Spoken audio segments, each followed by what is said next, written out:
Hello friends, welcome to GATE exchange. अपन बात कर रहे थे नेटवर्क थ्योरी और नेटवर्क थ्योरी के अंदर अपन पढ़ रहे थे नेटवर्क थ्योरम्स। और लास्ट लेक्चर में अपन ने कंप्लीट किया था थेवेनिन थ्योरम क्या होती है, नॉर्टन थ्योरम क्या होती है, सुपरपोजिशन थ्योरम क्या होती है। आज अपन पढ़ने वाले हैं मैक्सिमम पावर ट्रांसफॉर्म थ्योरम। क्या? Maximum power transform theorem. तो हेडिंग डालो मैक्सिमम पावर ट्रांसफर थ्योरम। क्या? Maximum power transform theorem. ये अपन पढ़ रहे हैं डीसी के अंदर। किसके अंदर? डीसी के अंदर। और एसी के अंदर भी आती है maximum average power transform theorem. उसको बोलते हैं maximum average power transform theorem. वो अपन पढ़ेंगे जब अपन एसी पावर पढ़ेंगे। अपन उस टाइम अपन पढ़ेंगे maximum average power transform theorem. उसकी बात अपन यहाँ ओनली डीसी की बात करेंगे। डीसी के अंदर मैक्सिमम पावर ट्रांसफॉर्म थ्योरम की बात करने वाले हैं।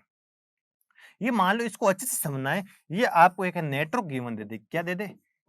ये एक नेटवर्क गिवन दे दे। वो नेटवर्क कैसा है? नेटवर्क लीनियर नेटवर्क है। और एक नेटवर्क लीनियर नेटवर्क होने के लिए किस किस कंडीशन को फॉलो करना चाहिए, वो अपन ने सुपरपोजिशन थ्योरम पढ़ी। उस टाइम अपन ने बात की थी कि नेटवर्क के अंदर लीनियर रजिस्टर हो सकता है, लीनियर कैपेसिटर हो सकता है, लीनियर इंडक्टर हो सकता है, इंडिपेंडेंट सोर्सेस हो सकता है एंड लीनियरली डिपेंडेंट सोर्सेस हो सकते हैं। वो सारी बातें अपन ने बहुत डिटेल से की थी उस टाइम। ये मान लो मेरे पास एक नेटवर्क है और इस नेटवर्क का ये मान लो एक टर्मिनल P है, ये टर्मिनल क्या है? Q है। और इधर एक मान लो रजिस्टर कनेक्टेड है। क्या है?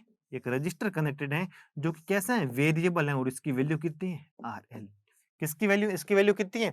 RL वैल्यू इसकी है। ये मान लो अपन का एक नेटवर्क गिवन है और पूछेगा इसको मेरे को मैक्सिमम पावर ट्रांसफर करनी है, लोड को मैक्सिमम पावर ट्रांसफर करनी है, तो RL की वैल्यू क्या होनी चाहिए?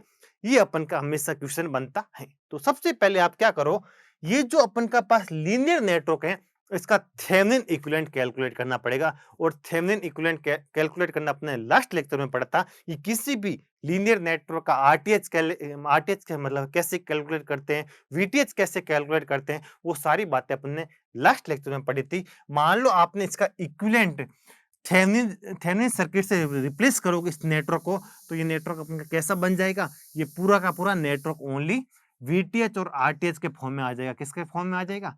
आरटीएच। और वीटीएच कैसे कैलकुलेट करते हैं वो अपन ने पढ़ा था लास्ट लेक्चर में पढ़ा था। वीटीएच कैसे कैलकुलेट करते हैं और आरटीएच कैसे कैलकुलेट करते हैं, उसकी बात अपन ने की थी लास्ट लेक्चर के अंदर।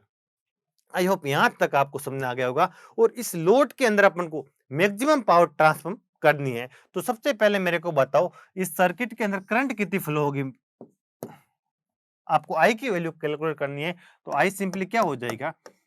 VTH upon RTH plus RL. होगा या नहीं होगा? बिल्कुल होगा।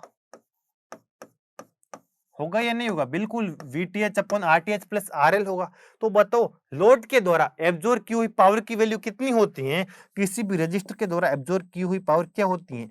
आई स्क्वायर इंटू आरएल होती है या नहीं होती? बिल्कुल होती है। तो आई का स्क्वायर करूंगा तो क्या आ जाएगा?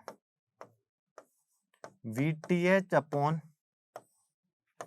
आरटीएच प्लस आर का होल स्क्वायर, आर एल का whole square into R L. होगी या नहीं होगी? बिल्कुल होगी। आई होप यहां तक आपको समझ आ गया होगा। ये इससे फ्लो होने वाले करंट की वैल्यू ये होगी। लोड के द्वारा एब्जॉर्ब की हुई पावर की वैल्यू मैंने लिख दी पीएल। पीएल क्या होगी? आई स्क्वायर इंटू आर एल, या आई का स्क्वायर कर दिया इंटू आर एल कर दिया। ये मेरी क्या होगी? पीएल की वैल्यू।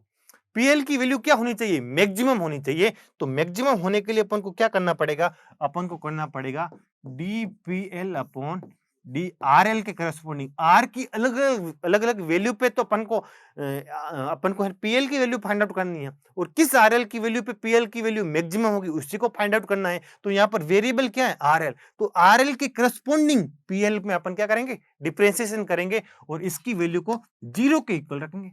ये तो अपने मैथमेटिक्स में पढ़ा है। मैक्सिमम मिनिमम फाइंड आउट करने के लिए अपन यही तो करते हैं।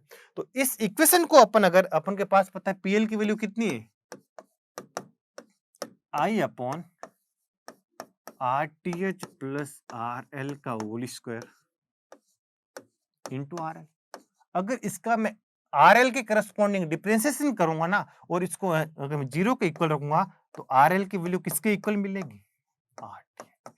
अगर आरएल की वैल्यू आरटीएच के इक्वल होगी, उस कंडीशन में इसको मैं पूरा सोल्व करके नहीं दिखा रहा हूँ, आप अगर सोल्व करना हो तो कर लेना, लेकिन आपको ये रिजल्ट ही दिमाग में रखना है कि जब आरएल की वैल्यू आरटीएच के इक्वल होगी, यानी इस वेरिएबल लोड की वैल्यू जब इस आरटीएच के इक्वल हो जाएगी, तब इस आरएल के अंदर मैक्सिमम पावर क्या होगी, ट्रांसफर होगी, और उसकी मैक्सिमम पावर जो ट्रांसफर होगी उसकी वैल्यू कितनी हो जाएगी।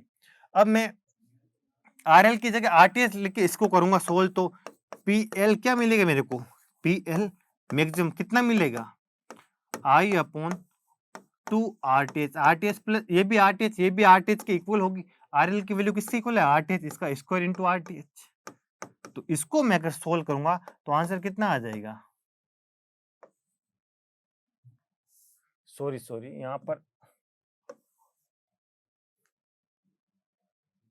यहाँ पर मैंने लिखने में गलती कर दी है, वीटीएच है तो यहाँ पर भी कितना आएगा, वीटीएच, सॉरी ये क्या हो जाएगा, वीटीएच अपॉन 2 आरटीएच का होल स्क्वायर इनटू आरटीएच।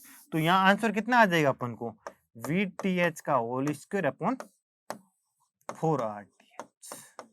ये अपन को वैल्यू मिल जाएगी पीएल मैक्सिमम।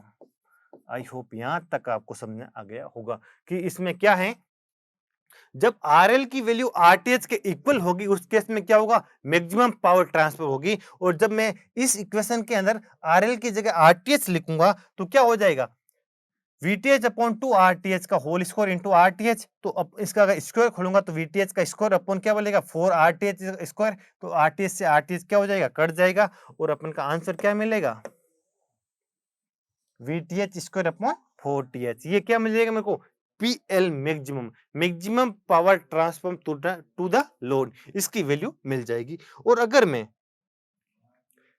पीएल और आरएल के बीच में ग्राफ खींचूंगा ना,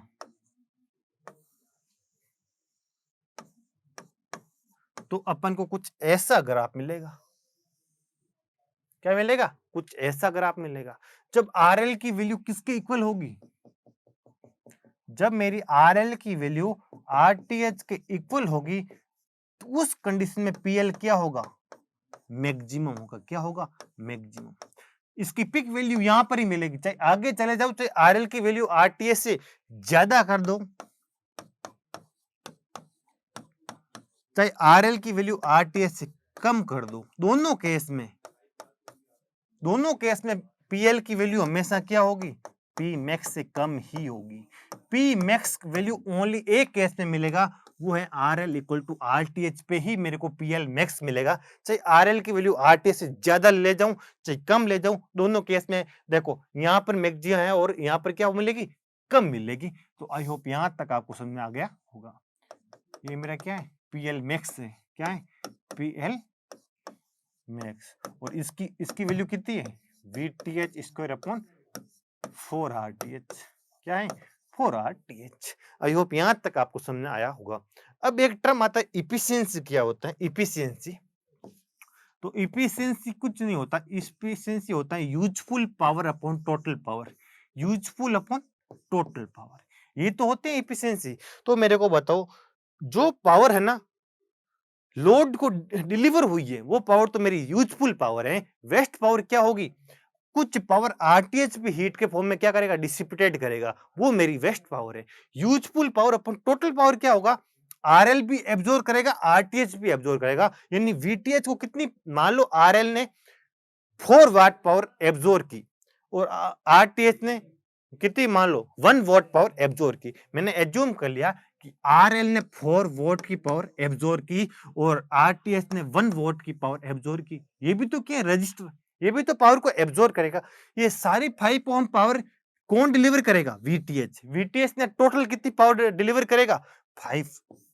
इसमें से यूजफुल पावर कितनी है, जो पावर लोड के पास पहुंची है, तो 4/5 इसकी क्या हो जाएगी, इफिशियंसी हो जाएगी। Useful power upon total power, ये इससे क्या हो जाएगी, इफिशियंसी हो जाएगी। आई होप इफिशियंसी के बारे में आपको पता चला होगा। यूजफुल कितनी है, तो यूजफुल तो only I square into R L तो है, जो पावर लोड ने एब्जॉर्ब की वही तो है यूजफुल।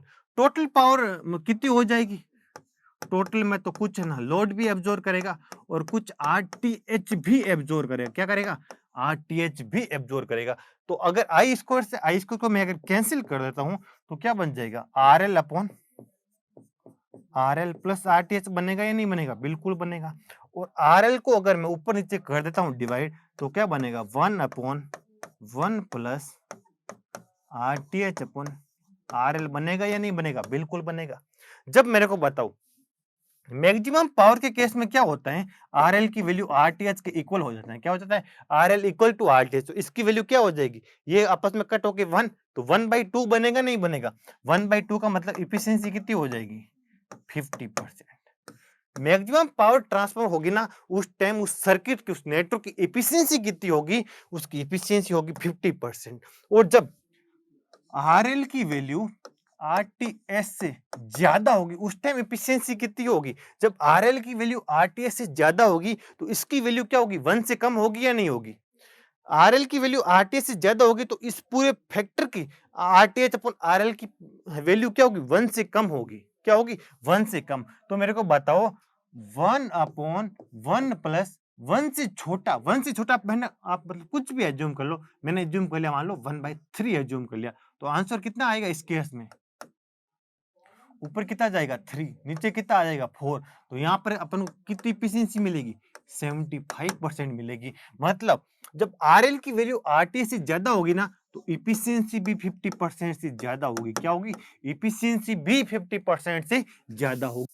कि ऊपर कितना बन रहा है, 1 बन रहा है, नीचे है ना इस केस में नीचे कितना बन रहा था, 2 बन रहा था। इस केस में नीचे 2 से कम बनेगा क्योंकि ये वैल्यू 1 से कम होगी तो ये जो नीचे है 2 से कम होगा तो ओवरऑल वैल्यू 50% से ज्यादा ही होगी। आई होप यहां तक आपको समझ आया होगा। और जब आरएल की वैल्यू आरटीएस से कम होगी ना तो इसकी वैल्यू है ना 1 से क्या होगी, ज्यादा होगी। 1 से ज्यादा मैंने एज्यूम कर ली, 1 से ज्यादा क्या एज्यूम कर ली, 2 एज्यूम कर ली। तो यहाँ क्या बचेगा 1/3। 1/3 का मतलब 33.33। मतलब इसकी वैल्यू इस टाइम मेरी इफिशियंसी भी 50% से कम ही होगी। आई होप यहां तक आपको समझ आ गया होगा। मतलब इस आगे वाले पूरे केस में एफिशिएंसी क्या होगी, ग्रेटर देन 50% होगी। इस पूरे पीछे वाले केस में एफिशिएंसी क्या होगी, लेस देन 50% होगी। जब मैक्सिमम पावर होगी उस टाइम एफिशिएंसी कितनी होगी, 50% होगी। क्या होगी, 50% होगी। और पावर की वैल्यू यहां पर भी पावर की वैल्यू पी मैक्स से कम ही होगी और यहां पर भी पावर की वैल्यू तो पी पी लोड को डिलीवर होने वाली पावर पी मैक्स से कम होगी, इधर भी मैक्स से कम होगी। मैक्स ओनली एक ही पॉइंट पे मिलेगी, वो R L equal to R T S पे मिलेगी। तो I hope maximum power transfer theorem for DC अपने कंप्लीट होता है। तो इस लेक्चर के लिए इतना ही। Thank you so much.